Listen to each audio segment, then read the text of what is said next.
Two groups have crossed paths near a river, maybe 20 individuals total, and there's a particular kind of tension in the air that has nothing to do with food or predators. A young man keeps finding reasons to walk past a young woman from the other group, carrying something he doesn't need to carry, just to have an excuse to be near her. She's noticed. She's pretending she hasn't. Somewhere nearby, an older woman watches this entire exchange with the practiced eye of someone who has seen this particular dance play out 100 times before, and she's already calculating what it might mean for both groups. Because in this world, who pairs off with whom isn't just personal. It's political, biological, and occasionally life-altering. This is mating and courtship sometime deep in human prehistory, and it looked almost nothing like what pop culture has trained you to imagine.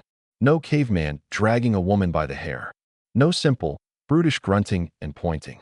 The reality, as far as researchers and anthropologists can piece it together, was layered, strategic, and surprisingly close to dynamics you'd recognize from modern dating, just stripped of the apps and dinner reservations. So here's what we're actually getting into.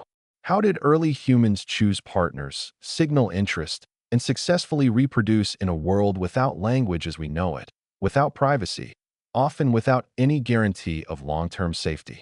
The answer pulls from primate behavior studies, fossil evidence, hunter-gatherer ethnography, and evolutionary psychology, and it matters because so much of what feels like modern romantic instinct, jealousy, attraction to certain physical traits, the anxiety of rejection, even the elaborate social games of "do they like me?"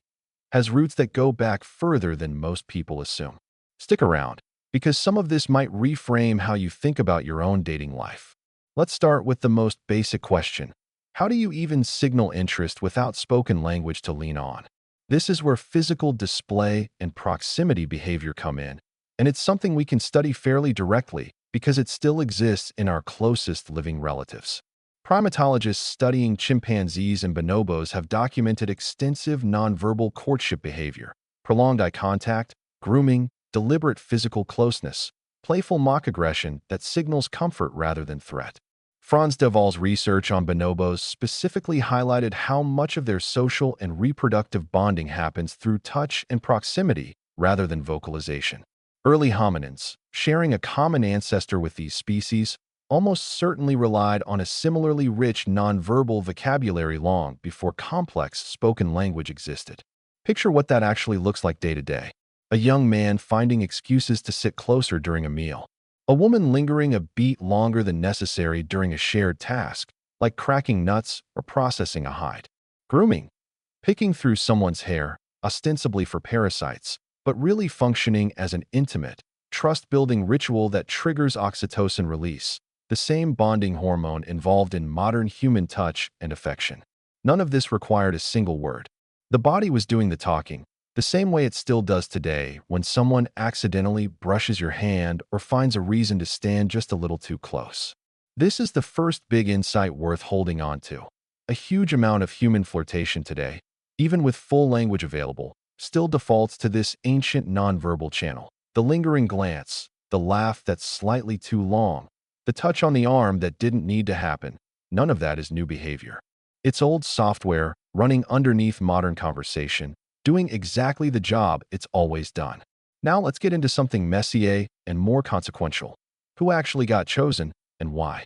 This is where evolutionary psychology gets genuinely interesting and genuinely uncomfortable for some people to sit with. Research across dozens of cultures, much of it associated with psychologist David Buss and his cross-cultural studies on mate preference, has found surprisingly consistent patterns in what humans look for in partners, patterns that show up across radically different societies with no contact with one another. Buss's research, spanning 37 cultures, found that traits signaling health and fertility, clear skin, certain facial symmetry, signs of physical vitality, show up as consistently attractive across human populations, alongside traits signaling resource access or provisioning ability, particularly in contexts where survival depended heavily on partnership. For early hominins, this almost certainly translated into very concrete, observable signals. Physical strength and apparent health mattered enormously, because health was visible information about someone's likely survival and ability to contribute to group resources. But it wasn't purely physical. Researchers studying contemporary hunter-gatherer societies, like the Ache in Paraguay, studied extensively by anthropologists Kim Hill and Magdalena Hurtado, have found that skill, hunting ability, specifically, but also social skill, generosity, reliability, significantly predicted reproductive success and partner desirability, sometimes more than raw physical strength. A good hunter who shared meat widely with the group had measurably higher reproductive success than a strong but stingy one. Generosity, in other words, wasn't just a nice personality trait. It was a reproductive strategy with real, measurable payoff. This connects to something genuinely fascinating about modern dating psychology. Why do certain soft traits, kindness, generosity, sense of humor, show up so consistently in modern surveys about what people find attractive, even when they're not obviously connected to survival the way they once were? Because for an enormous stretch of human history, these traits were direct, legible signals of someone's value as a long-term partner and group member. The guy who shares his food, who makes people laugh in a stressful moment, who treats others well even when there's no audience. That behavior used to be observable evidence of exactly the kind of person you'd want raising children with you, or standing next to you when something dangerous showed up in the grass. Here's the third piece, and it's one that often gets glossed over. Pair bonding itself, the actual structure of human relationships, probably wasn't uniform, and it almost certainly wasn't always monogamous in the tidy, romantic sense we like to imagine. Anthropologists studying the diversity of human mating systems across history and across surviving traditional societies have documented an enormous range: strict monogamy in some groups, polygyny in others, more flexible and situational arrangements in still others. Helen Fisher, the biological anthropologist who has spent decades studying the evolution of human attachment, has argued that humans likely evolved a tendency toward what she calls serial pair bonding, rather than lifelong monogamy by default, meaning strong, intense attachment for a period, often long enough to raise a child through its most vulnerable early years, but not necessarily a guaranteed lifetime arrangement. This isn't a moral statement about relationships. It's a behavioral pattern with deep roots, shaped heavily by the practical demands of raising offspring that, compared to most other mammals, take an extraordinarily long time to become self-sufficient. That long childhood dependency is genuinely unusual in the animal kingdom, and it has massive implications for how human mating and bonding evolved. A human infant is helpless for years, not weeks. That reality almost certainly created enormous evolutionary pressure favoring some form of sustained partnership, or at minimum sustained cooperative caregiving, whether from a single partner or from a broader network of relatives and group members. This is part of why some anthropologists, including Sarah Blaffer HRDY in her research on cooperative breeding, have argued that humans likely evolved as cooperative breeders, meaning child-rearing wasn't purely a two-parent job. Grandmothers, aunts, older siblings, and broader group members likely played a substantial, sometimes essential role in keeping infants alive, which in turn changed the calculus of what mate selection even needed to optimize for. You weren't just choosing a partner. In some sense, you were choosing into an entire support network. Now for the fourth piece, and this one ties directly back to that older woman watching the courtship unfold at the river. Social negotiation and group politics around pairing weren't incidental. They were central. Mating in small, tightly interdependent groups was rarely just a private matter between two individuals.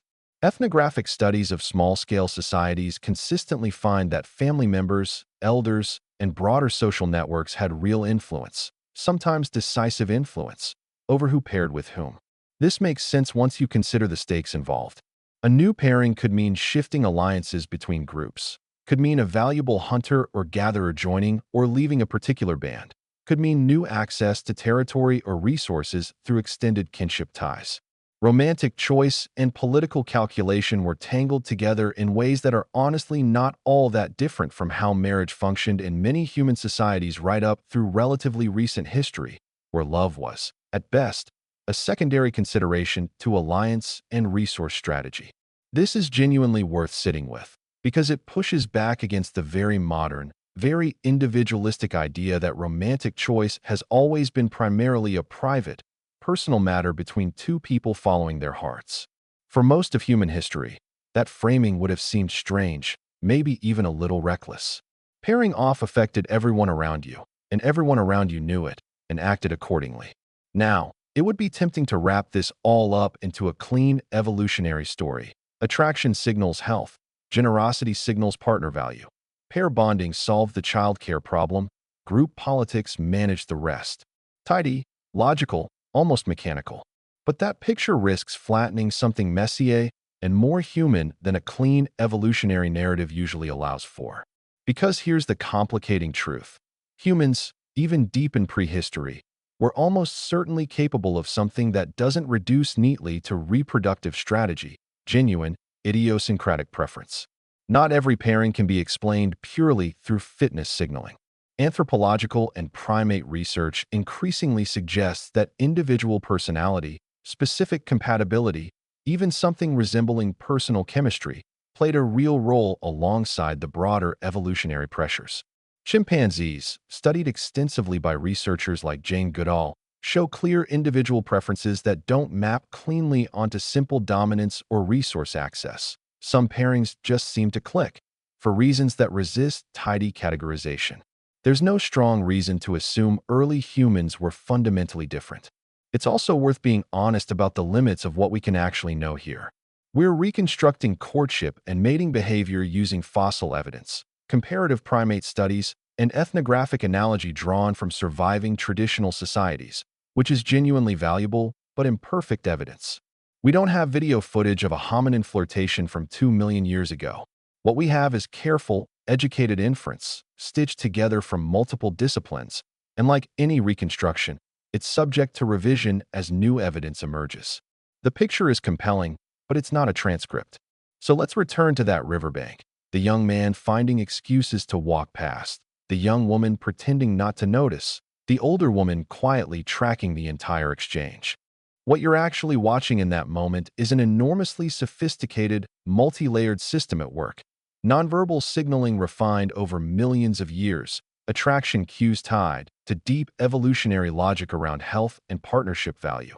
A courtship process embedded in group politics and long-term cooperative survival, all happening without a single fully formed sentence being spoken. And here's the part that should genuinely land for you. You are still running large parts of this exact system, right now, in your own dating life. The nervous, lingering glance, the disproportionate sting of being ignored by someone you're interested in, the subtle social calculations about whether your friends and family approve of someone you're seeing. None of that is some modern overlay on top of romance. It's the ancient infrastructure, still doing its job, just dressed up in modern clothing and modern anxieties. The deeper insight worth carrying out of this is that human attraction and pairing was never simple, even at its most ancient. It was never just instinct firing blindly. It was calculation, signal, negotiation, and yes, something resembling genuine feeling, all tangled together in a system built to solve one of the hardest problems a species can face. How do you reliably produce, protect, and raise the next generation in a world that's actively trying to kill you at every turn? So the next time you find yourself overanalyzing a text message or feeling that specific flutter of anxiety wondering if someone likes you back, give yourself a little grace. You're not being irrational. You're running a courtship system that's been under continuous development for millions of years, and it's still doing exactly what it was built to do, just with considerably higher stakes attached to far smaller moments. If this kind of dive into where our instincts around love, attraction, and connection actually come from is something you find yourself thinking about after the video ends, there's a lot more buried in this part of our shared past, and we're only just getting started.